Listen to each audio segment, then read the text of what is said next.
All right. Hey, everybody. Welcome back to the Murfreesboro.com podcast. We have a very special episode. The man, the myth, the legend, the celebrity in the house. If y'all don't know, Mr. Alex Belew is in the house. Thank you, Alex. We know you're very, very busy. Celebrity is a really tough word to boo. use in my name. Yeah, right. It's a strange thing. Well, for those of everybody been watching, living under a rock here lately, you are on Hell's Kitchen, season 21. I am. And we're up to episode 3. 3 so far. 4 comes out this Thursday. Ooh, yeah. Okay, it's getting wild. It's getting wild. Yeah, that's I've binge watched them a couple times now, catching up on it. But you seem like you're kicking some ass on the show. I don't know what happened. Yeah, right. Listen, I just tried to go in there and not get kicked off first. That was, honest to God, my only goal was don't be the first to leave, because I don't know that I could live that down. Well, you got the first 5. I did. Yeah, perfect score. Signature dish, which was cool because it was a dish from the restaurant that I love to make, and that went over really well. So I don't know. It was almost like validation. You know, like I thought this dish was great at the restaurant, and so I make it for obviously one of the world's best chefs, and he gives it a 5 and says it's amazing, and it's like, okay, cool. So my food didn't suck. It's good. Oh, you had to have had a moment of like, oh my God. Like I'm telling you, the first 3 days, it felt like I was in a medically induced dream, because it was just one day you're here making rice, and the next day Gordon's looking at you and you're like, what? You're like, oh my God. And he would say, what are you doing? And you're like, I'm just looking in your eyes. Yeah.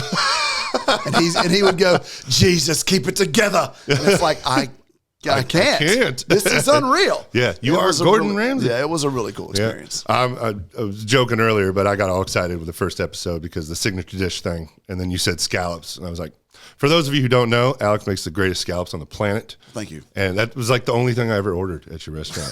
Seriously, I think it was. I love scallops. It's hard to get them well done in Murfreesboro. Not a lot of people, because they're a very expensive ingredient. Not a lot of people carry them, but sea scallops are great. I mean, my signature dish was actually the salmon. But my fault. I made scallops on last week's dinner episode. That's what it was. And that's where he was like, "Oh, these are beautiful." Yeah. Anytime he says that, you're like, "Well, yes, thank you." Yeah. Okay. Like, all right, cool. And then the next thing you're like, "Just don't be raw. Don't be raw. Don't be raw. Don't be raw." Yeah. Lots of raw chicken. Right? There is lots of a lot of people. It's wild reading people's comments online. Like Reddit is an insane thread for Hell's Kitchen. Yeah. And there's so many people that are like, how do these people not know how to cook chicken and steak and Wellington? And it's, well, first of all, to see how a beef Wellington is cooked, you've got to have Superman's vision, because it's encapsulated in this puff pastry. And so you can't see the inside. And the chicken thing, there's so much stress and pressure on you, and all these cameras are on. It's the hottest kitchen you've ever cooked in your life. Oh, is it? Oh, my God. It's insane. Yeah. I mean, I could feel my clothes burning to my body.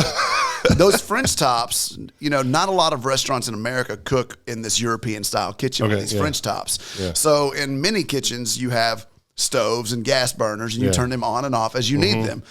This French top stays on full bore the whole time. Okay. So it's ripping 70,000 BTUs. It's 800 degrees. Yeah. You can boil water in 30 seconds.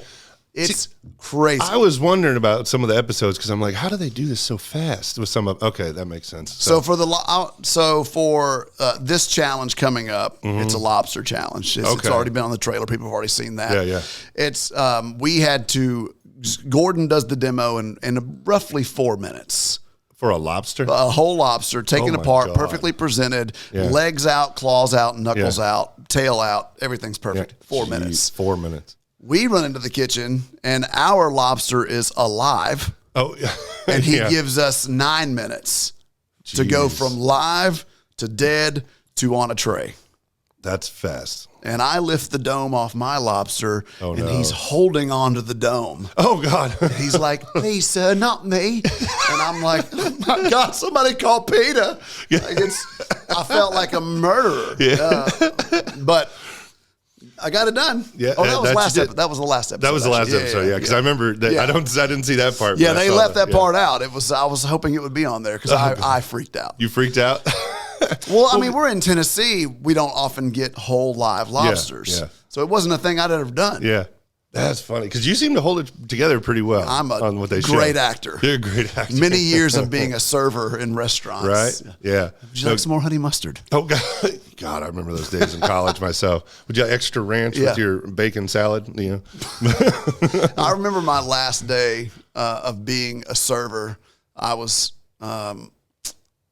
waiting on this table, and they were putting me in the weeds. Oh no! I mean, they were running me ragged. They were every time I came back, they were asking me for something else. Yeah. And at the end of it, after about 20 trips to the kitchen to get butter, a napkin, a tea, a this or that, I handed them a Bev nap with my pen, and I said, "Why don't you just write down everything that you think you might need for the rest of your dining experience?" And I was like, "I think I should probably quit." I'm made for the kitchen, not for the front. I'm not cut out for this. Yeah. So. Speaking of, I want to back up just a little bit. Yeah. Something actually, to be honest, I didn't know about you till the show. You are self-taught.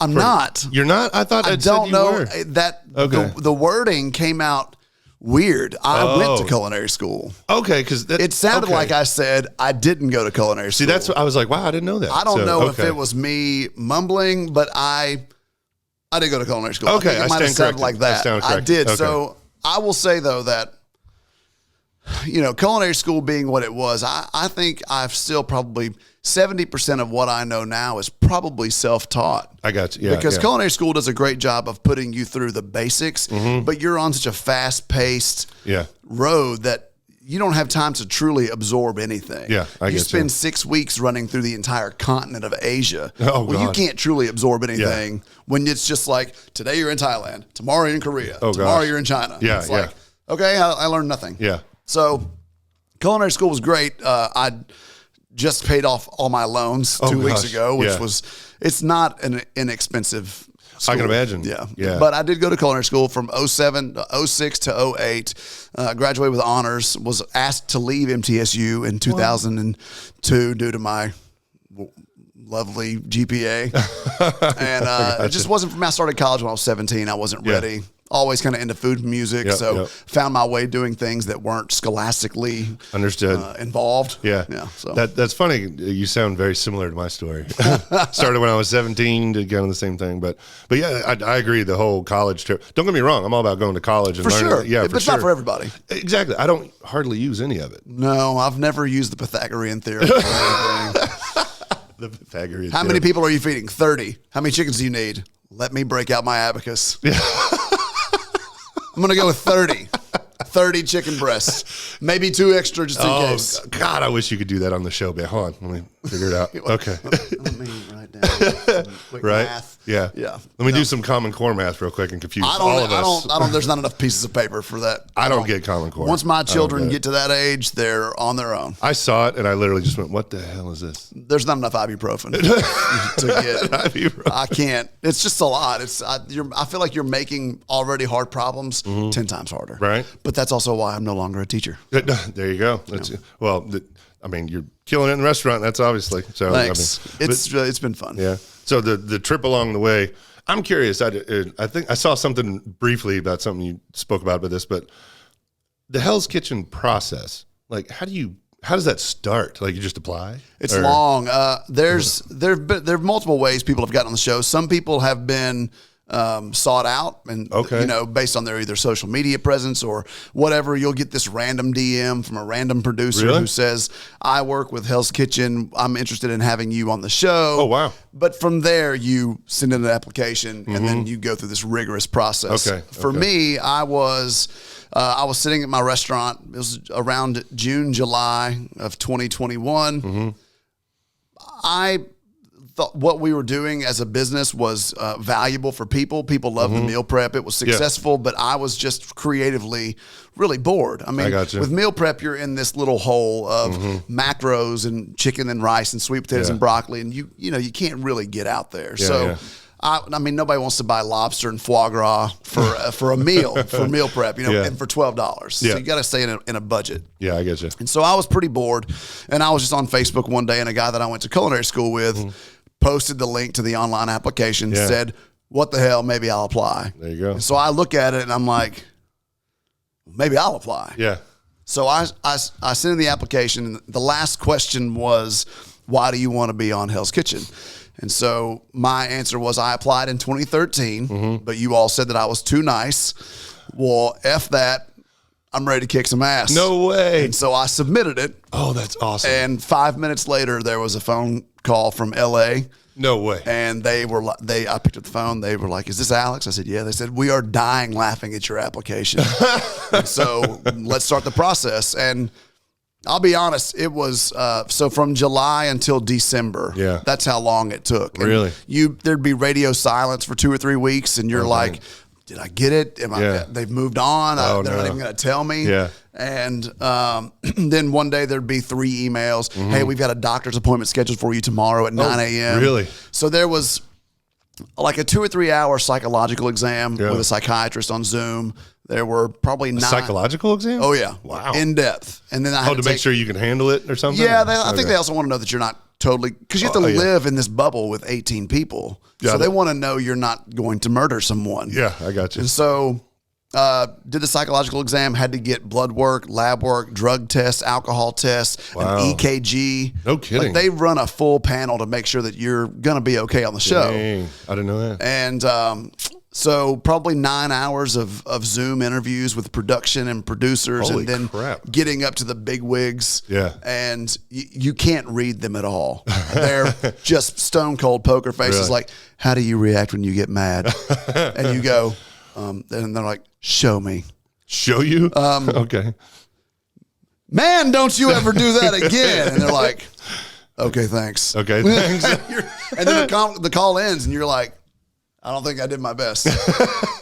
So it's an intense process. You never know what's going on. Yeah. I got the call about December 23rd. Yeah. Oh gosh. And basically they said, pack your bags. You're flying to LA on January the 2nd. No way. So they gave me about a 10 or 11 day notice. Really? To get a lot of things in order. Yeah. Yeah. Because, I mean, you're probably out there for a while, I'd imagine. Yeah. I mean, it's not a short trip. Yeah. And then you don't have your phone while you're out there. Yeah. You have no contact with your family. No way. No, Damn. You're in a bubble. Shoot. Like, as far as I knew, The Rock became president, COVID was gone, Right. and gas was free. Yeah. Like we knew nothing that was going on. And the people that we were even around would give us no information. Really? Like, so I was like, is COVID going away? And they're like, we don't know. They're testing us twice a day. Everybody's wearing masks. We're social distancing, even though we live together. Really? Yeah, nobody got COVID the whole time we were there. Well, that's good. And there's like 380 people there. Holy crap! It's a huge production. That's a giant production. Yeah, our set was actually an old IKEA that they just transform into Hell's. Yeah, into Hell's Kitchen. Yeah. Now, is that an actual restaurant or is that for the show? No, it's a real restaurant. Is it? Yeah. I didn't know. I was always and curious. there are actually Hell's Kitchens in the U.S. I think there's 5 now. Oh, no kidding. There's Miami, Chicago, Atlantic City, D.C., and then California and Vegas. So that's 5 or 6. Dang, I didn't realize. It's a real, and while we're there, we are really running a restaurant. Yeah, There are people that have paid to get on the show and paid to get in to eat, and a lot of times they don't get served because somebody gets kicked out of the kitchen. Oh no! Oh gosh. So I mean, do you get to meet any of them, or like depending on how the night goes? Yeah. Like who was on the last? Gene Simmons was there. So I looked at him. I was about this far away from him, and then I just had to apologize to him. I'm like, I'm sorry, we suck so bad that you're not. Oh no! In-N-Out's across the street, so that would be better. Yeah. Oh god. But it was intense. Yeah. Well, so far at least on the 3 episodes. You don't suck. Not yet. No, not yet. Okay. There's a lot of twists and turns. Because it seems like you're I got to, okay, I got to ask. Billy. Bro. bro. What are we on to say, bro? Billy's he seems all over the place. You know, I actually followed Billy a little bit on Instagram after the show was over, and he never followed me back. I'm like the only person who doesn't follow back. Yeah, you jerk. I think he really took our beef on the show personally. Oh, really? And it wasn't a personal thing. It was, he's a lot to work with. I got He's you. a lot to work around. Yeah. He's very hype. He's very intense. Yeah. Sleeping next to him with a CPAP machine was awfully tough. So Billy's a great guy. He means well, but our personalities just did not get along on the show. Yeah. Well, there's even scenes where you're giving constructive criticism not only to him, to other people, and you're like, look, man, let's just come together as a team. Let's do this. And some people just aren't having it. I wasn't there to hurt feelings, but our job, when we get kicked out of the kitchen and sent to that table, our job is to have an honest discussion about who messed up, what went wrong, and what we could do better, and who the weakest link is. Nobody wants to have that conversation. Nobody wants to hurt feelings. Yeah, of course. But you have to be able to say, you did have some issues. Communication was messed up. We didn't know what tickets were fired, and that's on you. And he's like, yeah, I really appreciate you bringing that up, okay? And I was like, I'm not trying to be mean here. That's just what happened. Yeah. And he just was not having it. Oh, no. Not having it. Yeah. How was it working with the younger team? I loved it. Did you? Yeah. Okay. So here's how I've tried to explain it.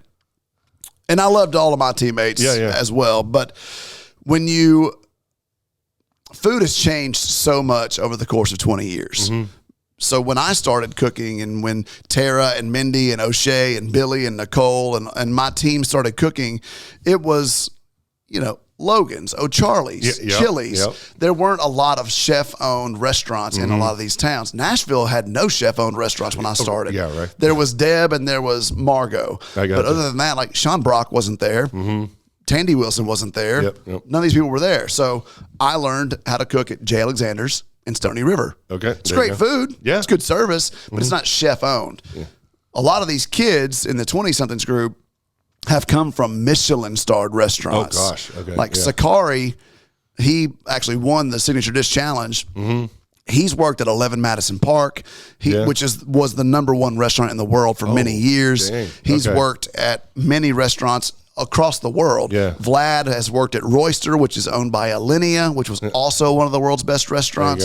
And so you've got and Alejandro and Brett, they're all just so massively talented. It was so cool to be around these young kids that were hustling so hard and using every ounce of their creativity.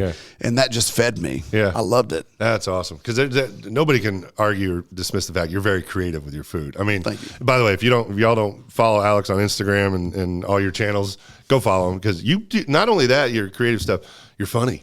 Like, I enjoy your stuff. I can't tell if I am or not. I enjoy it. I always kids watch laugh. your stuff. Yeah. That's cool. Well, and you do different stuff. Like, I mean, now you got your podcast. And wait, hold on. Cooking cocktails and community. Thank you. I had it backwards. Sorry. Well, when COVID hit, I started cooking cocktails in Corona, which was like a 30-minute Facebook Live cooking class, because everybody was at home and nobody knew what to do. So I tried to be around and relevant. You know, so content matters. That's one thing I always liked about just watching you over the years is you're doing things like you're not afraid to try stuff. People watch you and they like you, obviously, and some do. Some do. It's controversial. Well, for the ones I've seen, the people I know, whenever your name gets brought up, be like, dude, his food is killer. So I always he sucks, but his food's fantastic. He sucks. Well, you always been nice to me. So I mean, I'm nice to most everybody. I mean, different people get different versions of all of us, I think. No, I guess. I so. mean, I've tried to support the community. I fed the health department. I fed the hospital throughout the COVID just because they needed it. And, I tried. I've always, even when I had the restaurant, I was giving away meals every Tuesday for free. I remember, for, people that needed it and deserved it. And, I don't know. That was one of the coolest things I ever got to do at my restaurant. Was that. And I hope you don't mind me bringing this up, because I know it's a sore topic for a lot of us, but COVID hit a lot of us very hard. Right. But even during then, you were still trying to do things to help people. And obviously, the restaurant industry as a whole got hit really hard. Yeah, for sure. And here you are trying to help people, and I was like, that's a good dude right there. So I was trying. It was, and I did. I mean, and a lot of people helped with the funding of that. People sent in cash donations to help pay for food for the hospital. I fed them multiple times, and I mean, it was.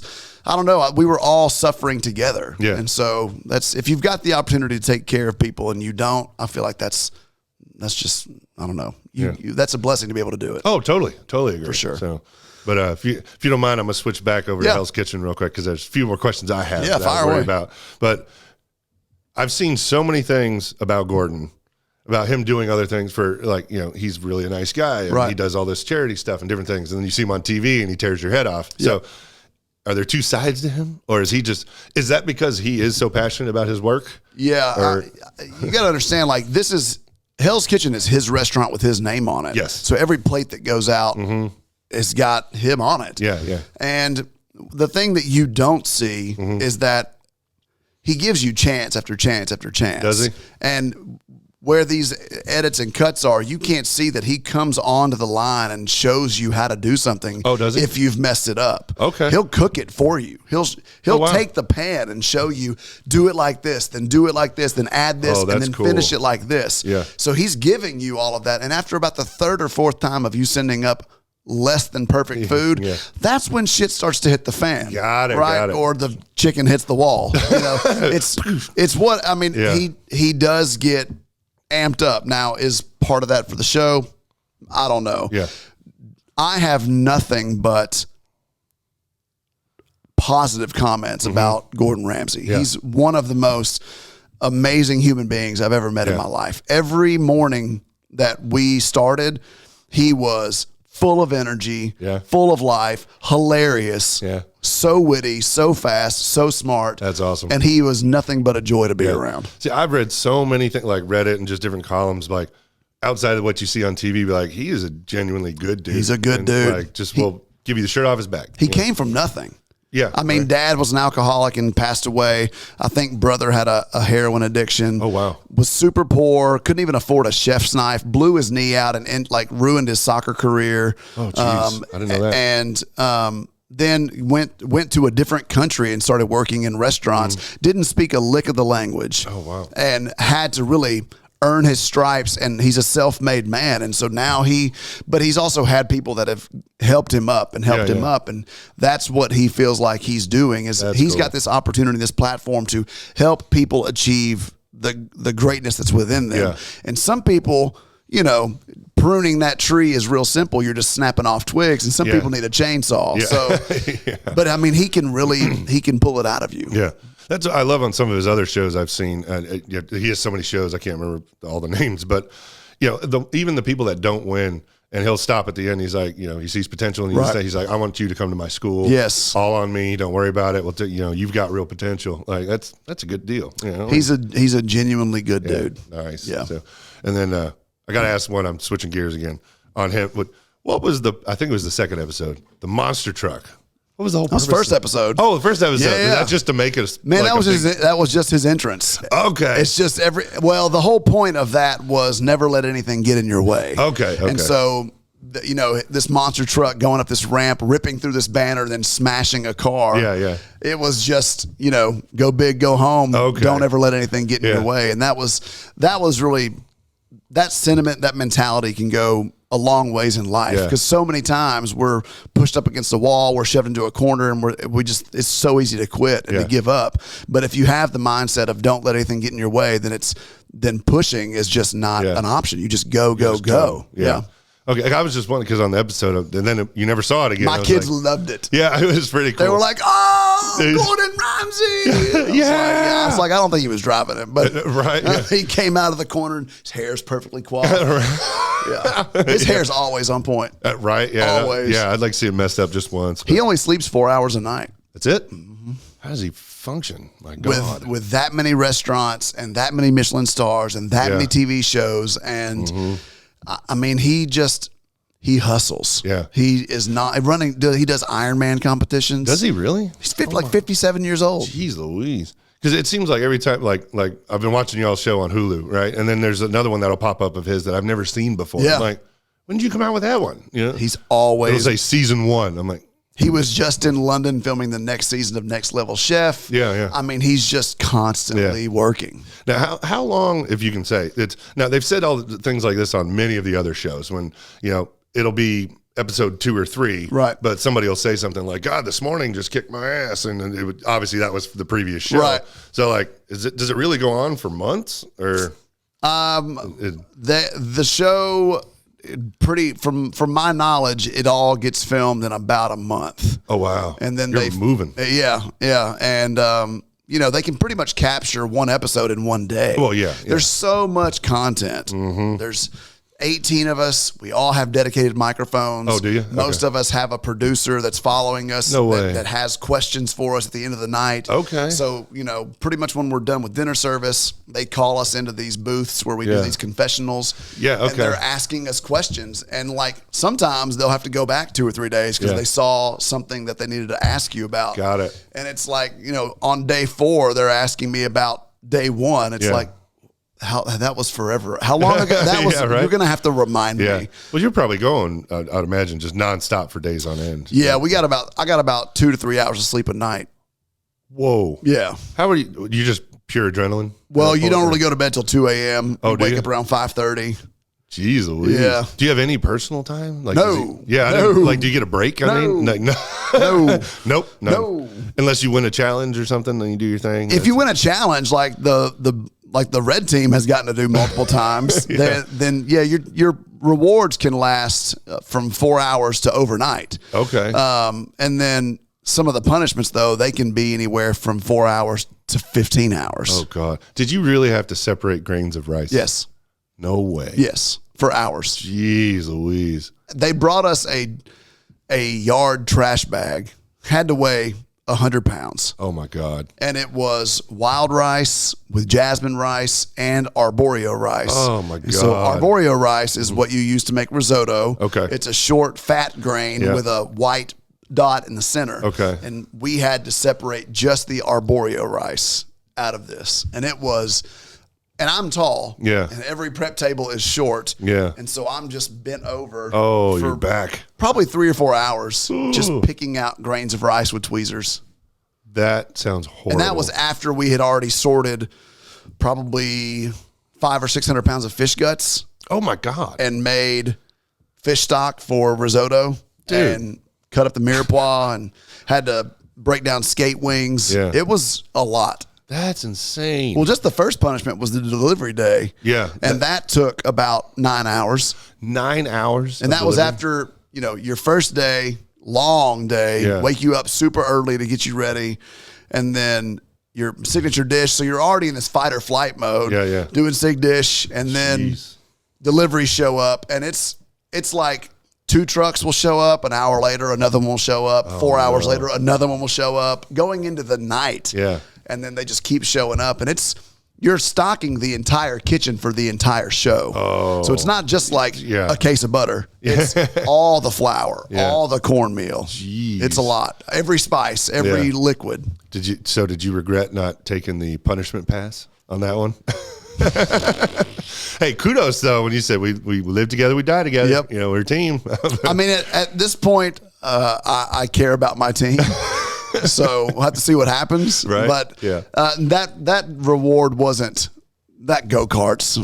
That wasn't good enough for me to waste a punishment pass on. Yeah. You see someone on all the other shows when they go on like some luxury yacht and taken out by a helicopter. Yeah, you tell me we're taking a helicopter to the Grand Canyon. I'll be tossing that punishment pass in the trash can. Man. Go. Y'all can have it. Yeah. But no, that one wasn't worth it for sure. I got you. Yeah. That's funny. So day one, when you get there, were you nervous? Or I was insanely nervous. Were you? All of us were. You held it together pretty well.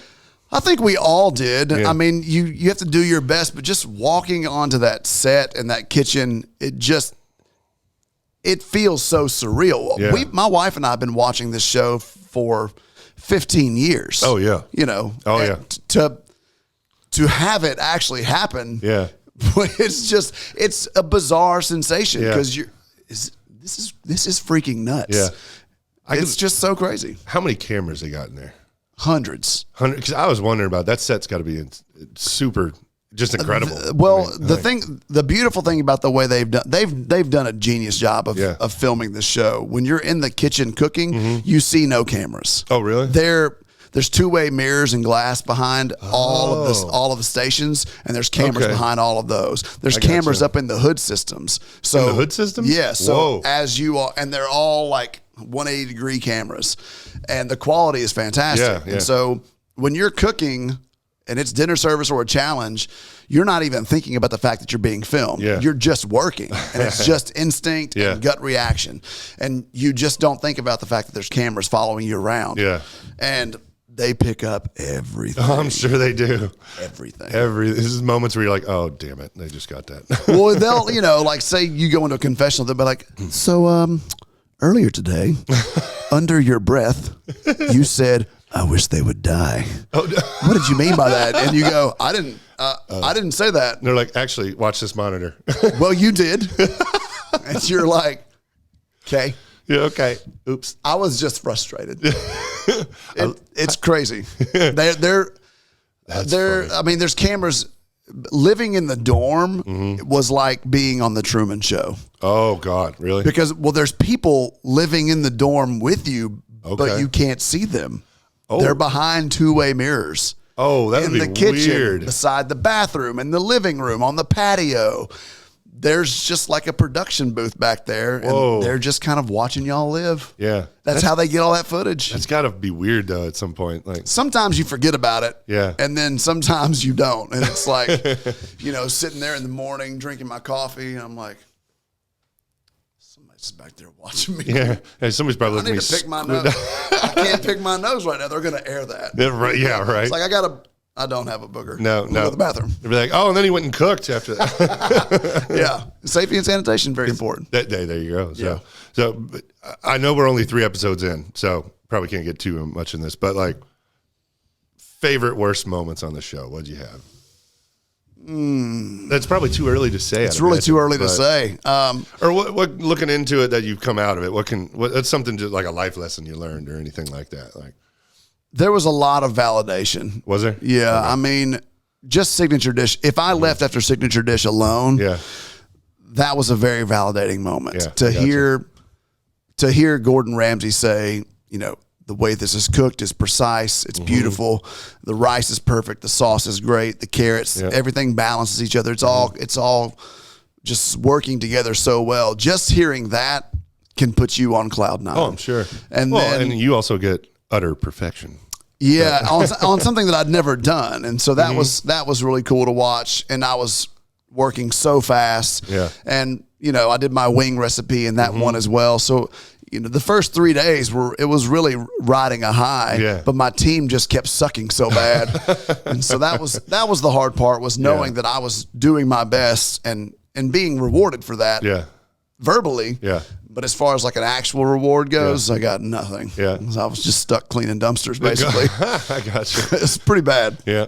So you don't have to say names, but is there anybody that like, I know we're only episode 3, but anybody you were like, God, just get them out of here. Like, stop. I mean, Billy and I we just did not connect well. His personality was just too big for me. Yeah. He was very aggressive in the kitchen. That works at a football game. You're playing an aggressive tackle sport. But when you're trying to focus and cook something with precision, hearing someone go, come on, bro, just cook it. Like, I can't. That doesn't help bring the temperature of the kitchen down. So you just got to kind of rally the troops in a different way. Yeah. All that screaming and yelling, that doesn't help anybody work in a focused manner. Imagine doing that to a brain surgeon. Not that I'm a brain surgeon, but imagine like them working on the frontal cortex and you're like, come on, bro, just cut it. He's like, can you just shut up? Just shut up. Yeah. Come on. No, it's, there were some great moments. I mean, Sig Dish was great. The wing challenge was great. Honestly, the people that I got to work with and live with, that's been one of the best parts. Yeah. They're amazing. There's of course, now that we're doing this, I had all my notes and I forgot her name now. She's on your team, but you can't, like, I've grown to just, I know 3 episodes in, but I've grown to like root for her. She's Mindy. The brunette, longer Tara. Yeah. Okay, I've grown because just like her confessions and stuff, and she's like, she really wants this and wants to win. Does. And I was like, all right, come on, she's a New York girl. She's great. I mean, she's super talented. She's very composed. She was kind of like the mom, her and me and Mindy, like, we clean the dorms every morning. We would all make coffee, and we kind of, we try to take care of our kids. Yeah, I got These kids are all 20. I'm like passing out melatonin like it's Tic Tacs just to get some of them to shut up at night because they're just so jazzed. Yeah. And I'm like, have you ever had a fast dissolve melatonin? I really think it could do wonders for you. And he would take one like 15 minutes late. You're like, yes, it worked wonders. All right, so Brett's down. Next. Who else wants a melatonin? That's so funny because, I've known you for a while now, and your personality, I could see you doing that. I mean, you ever had a fast-dissolving melatonin? I mean, it's like 1 a.m. I know we're gonna wake up in 4 hours. Just let me help you calm down. A little bit. And by helping you, I'm helping me, right, and everyone else. God, dang, dude, I can only imagine just the. I don't know if I'd make it 2-3 hours a night. That's insane. Well, but it didn't catch up with me until I was done. Yeah. It's you're running off of just pure adrenaline, and it was. I don't know. It's hard to describe. It was a version of boot camp, obviously without a lot of the hard stuff that boot camp does to you. Yeah. But just the amount of go there is enough to keep you going. Yeah. Plus, we drank a ton of Red Bull. Oh, really? I mean, that's pretty much all that was in my veins. No kidding. We went through cases. Really? I mean, you got to think 18 people probably crushing 4 a day. Oh my God. We were really just destroying Red Bulls and Gatorade and Hot Pockets. Yeah, and Hot Pockets. That was pretty much our diet. Well, hey, you got your electrolytes. You get insane some caffeine. Carbs. Yeah, some carbs. Some protein. Questionable. Do you get to eat any of the dishes you make? Nope. No? Nope.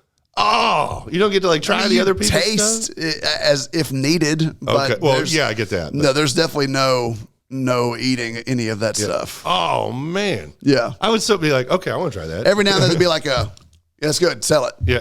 But it's not. Dang. There's no hey, break me off a piece of that lamb chop. Yeah. There's none of that. Oh, boo. Yeah. Or at least the Wellington. The dishwashers eat really well. Because they get all the food that we screw up. Oh, that's awesome. Yeah, but here you go. It's funny. Just there's so much work that goes into it. The production team was fantastic. It was a really cool experience. Yeah. Oh, I can only imagine. I mean, I think there were 8,000 to 10,000 people that applied. Oh, so just to be on something where 18 people were on, that in and of itself is a win. Yeah. And then not leaving first is also leaving first. Yeah. Well, stay tuned to see what happens. That's right. He's kicking ass so far, folks. So far. I'm just going to keep going with that. Because literally, I was at my parents' house, and I turned it on. I was like, that's my friend. That's Alex. That's Alex right there. My mom kept going, which one? I'm like, the tall guy with the blue, Alex. The guy that's not sucking. Yeah, he's winning. He won. That guy. There's not a lot of time for training in that situation, so they don't. You don't have days where you're being trained and shown how to operate on this line and how these people work. Yeah. And so you're thrown into this environment with a brand new menu on brand new equipment, working with brand new people. Yeah. And so most of us are either our own bosses or we are bosses. So it's a bunch of type A strong personalities. Yeah. And then everybody's like, no, cook the chicken. No, you cook the chicken. How many risottos? Where's the flatbread? And you're like, what? It's a lot. It's a lot. So are those knives as badass as they look? They are.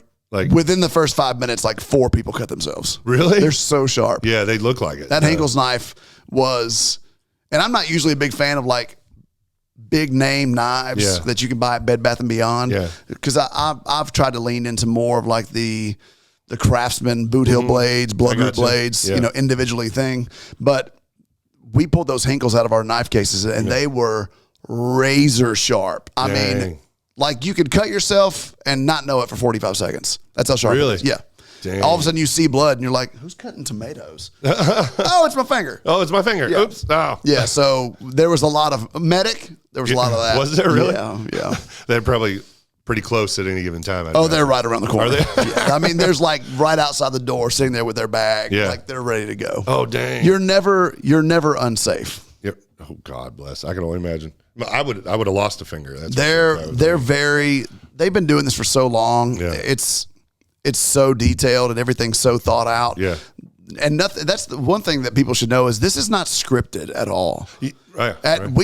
Every day we woke up, we had no clue what was coming. We never had a clue what was coming. See, that's awesome though. We didn't know what time we were going. I love that. We knew we had to get COVID tested in the morning. I got you. But other than that, we never knew what was going to happen. Yeah. So we would hear things over a speaker or the phone ring, and it's like, what's happening? Oh, God. And obviously they have an idea of what's happening, but even they don't know.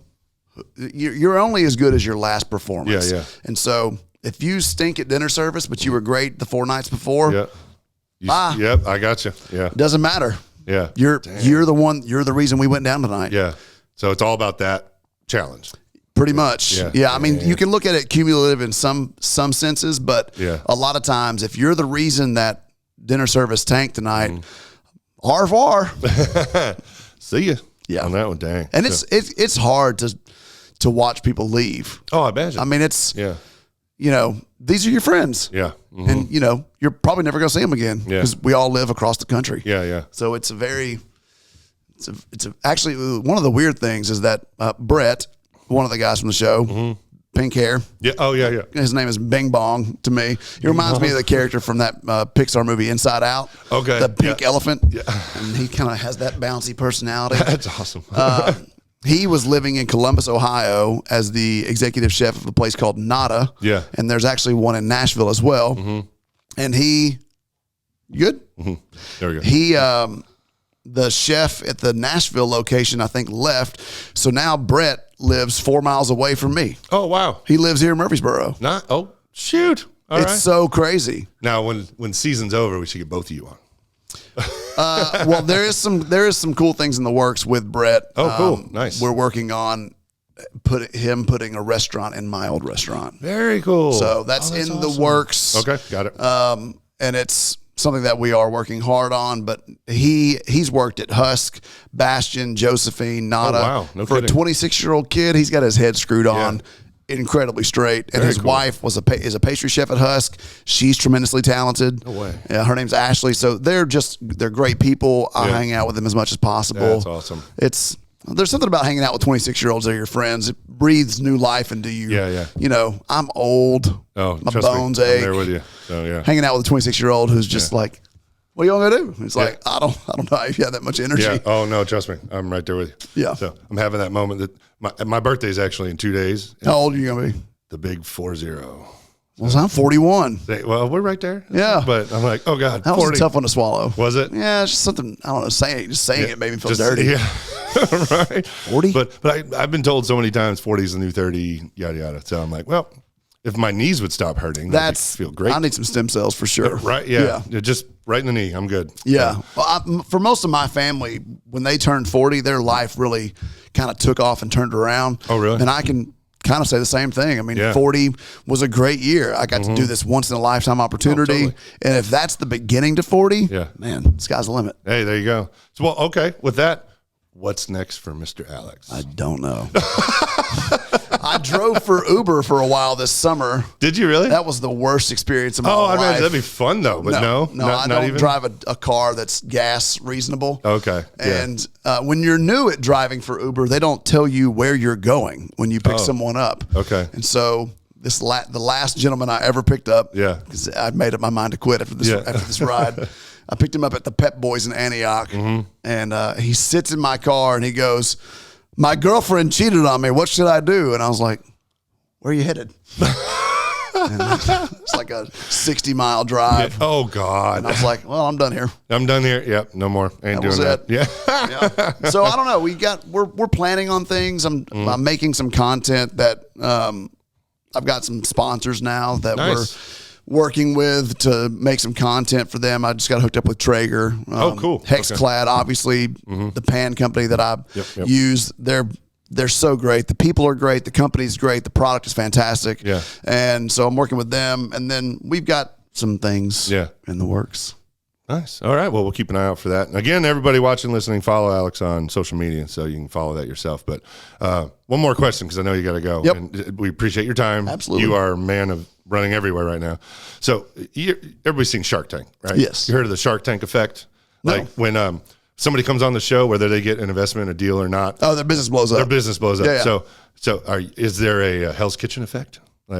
Yeah, I mean, obviously, part of the reason that I started making so much content in the since March was, I've tried to think about this strategically. Yeah. Many of the people over the course of 20 years that have been on Hell's Kitchen, after the show's over, they go nowhere. Okay. They go back to where they came from. Got it. And I really wanted to be able to leverage it to be a career launch. Yeah. I mean, it should be. It's a huge platform. You're working for one of the best people on the planet. Yeah. And so if you plan it right, you should be able to use the show to get some leverage. Yeah, yeah. And so I started creating this bank of content. So when people inevitably start looking you up, you've got this plethora of information where they can dive into. So that's been kind of good. I've gotten around, I don't know, 4,000 followers on Instagram in the last couple weeks. I got you. Well, I remember one day I looked at it, and I looked at it again just maybe 2 or 3 days later, and it jumped like 2,500 people. And I was like, oh, damn. Yeah. Nice. I mean, just on TikTok yesterday, I posted a video, and it got 300,000 views in one day. Holy crap. Yeah. Dang. And it was I was just talking about this product that can solidify cooking oil when you use it in your house. And it's 300,000 views. I got 1,000 followers on TikTok in one day. Heck yeah. Just organically. You want to take our TikTok? No. Well, and I also have a PR firm that's helping with some Instagram posts, and they're boosting some things. And so that obviously helps. I mean, you have to spend money to get some followers in some ways. But yeah, we definitely, being on that show, having Hell's Kitchen share your stories, they have hundreds of thousands of followers. And, you know, that all plays into how it happens. The Instagram's a strange beast. You know, you post some things and it goes all over the place. You post others and it goes nowhere. Exactly. Yeah. I can't understand the algorithm. Yeah. I live in that area. And it's like, it does the same for us. We'll get something that just explodes that I was not expecting. Yep. And something I'm like, this is going to go great, and falls on its face. Yeah. Like, okay. Yeah. I mean, it's all about exposure and who can see it. And so just being on the show, I've gotten a couple thousand followers since about Labor Day. Nice. Okay. It's kind of blown up. Yeah, that's awesome. Little bits here and there. And kudos, by the way, to your PR lady, by the way, because I went back and forth with her through email for a little bit. Or Sam. Sam. Sorry, I'm confused. There's so many names in my head right now. Sure, Show. But we were going back and forth, and finally I just wrote in. I said, I've known Alex for a while. I got this. You know, and I said, okay, look forward to it. I was like, all right, cool. She's great. I mean, they work at the Richland Group, and we interviewed several PR firms because some of the advice I got on the show, they gave it to a lot of us, was to, if you want to try to capitalize on this very short, fast, hard wave that's going to come that you can ride, then you need to plan strategically for it. And that was, that's cool. Get yourself a PR firm. Nice. Get a publicist that can navigate these waters for you, because it's all about connections in this world. And so being able to have someone that knows the producer for Fox or the producer at the NBC or these magazines or these people, very cool. They're the ones that start to chain all this stuff together. If it was up to me, I wouldn't be doing anything. But Kate's got an in, and Sam and Leah, I work very closely with those two ladies. They work under Kate, and they help me out with my social media content, my ideas, filming things. Make sure you post at this time. Make sure you use headphones. Make sure that you use these hashtags. And so they're very smart in that space that I'm not. And Kate's got the connection. I mean, I'm doing something with the Tennessee Titans. Oh, cool. I'm doing their VIP tailgating event on November 13th. Oh, that's awesome. Never would have happened unless it was with Kate. That's really cool. Yeah. And so those things are working, and then they've got all these contacts. Life is really all about who you know. I've learned you can learn a lot of things, but you can't meet people unless you have people that can help you meet people. Oh, yeah. Yeah, no, I totally understand that. I get that 1,000%. But it was just cool dealing with them. They're very thorough. They really are. They're very and they thorough. know that I've got a very detailed NDA. Okay, yeah. Worth a lot of money. So I'm not trying to get sued here. Yeah, don't do that. Let's not do that. And there's things you can say and things you can't. And every single time I do a podcast, an interview, a TV show, it all has to be approved through Fox. Yeah. Through Hell's Kitchen. Really? I can't do anything without asking permission. Wait. So we got approved through You Hell's did. Sorry, that's you cool. did. So I just yelled in the microphone. Sorry, Jeff. We have to ask for everything. Wow. Yeah. Okay. Every Zoom conference, everything. All has to be approved. Wow. Yep. They got a tight lid on over there. Don't they? Every article that's been written on Mashed or Guilty Eats, it's all been. No kidding. Yeah. I just got your last article about from Sam. I think it was for the press release. Yeah. I got to post that. So. It's pretty cool. I mean, it's not too often that just a regular guy gets this, so it's fun. And my wife's annoyed, but it's part of it. Because I'm on my phone a lot. Oh, totally. And it's very annoying. You sit down at night, you're gonna watch a TV show, and she's watching it, and I'm like, scrolling. But it's you're responding to comments or responding to DMs, and one of the things they told us was just responding to people is the best way to leverage this and to capitalize on it. Like, there are people that are genuinely invested in this show. Yeah. Just talk to them. Yeah. And they're all so very great. Thank you so much for responding. Yeah. Really appreciate it. My wife and I are rooting for you. That's cool. And that's cool to read. Yeah. It's fun that that's awesome. People at their home in Indiana are rooting for a total stranger. Yeah. That's cool. Yeah. So Hell's Kitchen is what, Thursdays? Thursdays at 7:00 or on Fox or Hulu the next day. That's why I get it on Hulu each time. So I've been binge watching them, getting ready for you. So I'm just rewatching them over and over. It's fun. It's fun to watch. I have to watch it again after it airs because I'm so stressed out watching it the first time that I miss half the things. You don't see it till we see it, right? No, I see it when you see it. No kidding. I see it when it airs. Is there anything that you're like, episode 3 comes on and you're like, God, I hope they don't show this? Yes. Yes. Has there been moments where they're like, oh shit, they showed that? No, there's not been any of those. There's been a couple that's like, God, I remember this happened. If they put that in there, I am dead. And then it didn't get in there, and I was like, woo! I still look like I'm smart. Right? Yeah. I'm sure there's some kind of quality control person behind the scenes going, okay, don't post that, or something. Yeah, I would imagine, but I think some people get better edits than others. I don't really know how it works, but it's been super fun to watch because I've forgotten so much of what happened. Oh yeah. It's been so long, and then life has moved on, and you're living in the moment when you're doing it. It's not. I don't recall what I said on just a random Tuesday. Yeah. So, and when we're filming and I'm cooking or whatever, I'm just working. Yeah. So I'm not aware of everything I grab, touch, do, or even present. Yeah. If you ask me what I do on this episode, cannot remember. I got you. And I'm not lying. I genuinely don't remember. Well, you're just so inundated and bombarded with so much stuff. Every sensory overload going on. So I got you. Cool. Well, man, thank you for coming. Absolutely. I know we probably went a little long. I apologize. But I know what time it is. You're good. Oh, we're good. Okay, I didn't want to hold you up. I know you're a man of. I got 37 minutes to get to where I need to get. Okay, well then we'll stop now. No, it's perfect. All right. Perfect. But thank you for coming. Really appreciate it. Thank you. And then again, everybody follow Alex on. You're on Instagram, TikTok, Facebook. I got a YouTube channel. I've posted the 2 winning recipes on like full-blown tutorials on YouTube.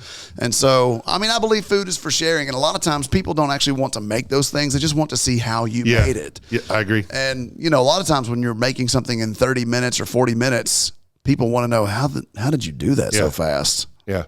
Oh, it's like your scallops that I love. There's no way in hell I would ever try and cook those myself. He laid it out exactly how to do it. No, Alex. Yeah, still people don't. That's why all these cookbooks get published and people buy them. But these people aren't making these dishes; right. they're just reading them. Yeah. But that's the best way to learn. Mm-hmm. Well, yours is very visual, very captivating. Because, like I said, you're funny. You got really good thumbnails, by the way. Thanks. I like the one eating the chicken wing. That's the first thing that draws you in. Mr. Beast. Do you know who he is? Mm-hmm. He spent like a year. Oh, I know. Just trying to figure out the best thumbnail for his YouTube page. Well, he goes back and replaces them too, and just keeps them fresh. I know. And stuff. Yeah, it's crazy. Well, that's why he's Mr. Beast. Mr. Beast. That's right. 100 million subscribers. God, I know. $56 million. Yeah, that's insane. That dude. And he's what, 24? I love him. Oh, I love him too. I think he's great. I don't care if you're 5 years old or 50 years old. You love that guy and all his content's clean. Yep. The fact that he gives away all of his money. I know. Did you hear about the island that he did? So for one of his videos, he purchased an island. It was $800,000. Purchased an island. Okay. And then I think he spent $4 million turning it into like a beach, bringing in sand and building villas. I did not see this one. Then he had 100 people come to the island, and whoever won got the island. No way. Jeez. Who does that? He does, I guess, but damn, that's insane. I don't know. Like they made pacts with all their groups of friends, never drink, never smoke, never do drugs. Let's just focus on being the best of this possible. And it's paid off. Yeah. I love the ones where he does we got a Lamborghini, a Ferrari, and a Porsche or whatever. Whoever does the, scavenger hunt the best, and they get to the end, he's like, you won the car. And it's like, I want a Lamborghini. Right. Like, oh my God. It's so great. He builds a chocolate factory and gives it away. Yeah, right? That's insane.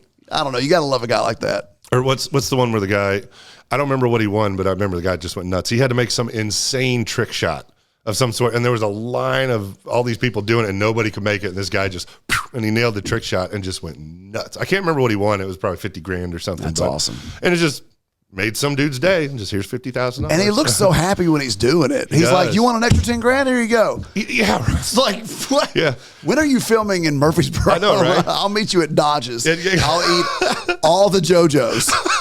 Hot. I don't care. I'll eat them all. I'll meet you. I don't care. There you go, Mr. Beast, calling you out. Let's come down to Dodge's with Dodge's. Alex. Oh, that's awesome. Yeah, just give them all. Just bring them. We'll give some props to Dodge's, who supported me through my college years. Yes. When my band played Many at pizza Bluesboro. rolls. Oh, Yeah. man. So many egg rolls and chicken tenders. Yeah. We'd play at Bluesboro. I'd go to Dodge's, and I'd go home. Dodge's was the perfect 2 a.m. stop when you were leaving the square. 100%. Yeah. That square, man. Yeah. It used to have a life at night. It did. Yeah, Cops would always sit underneath the Big B parking lot. That, God bless. We could have a whole nother episode just on that. That would be. Oh, the early 2000s of Murfreesboro. Yes, that's when I was over there. Yep. Oh, my God. That was fun. And Jim's right. Okay, I'm not even going down there. We're going down a rabbit hole. Yeah, let's not do that. So many nights I don't remember.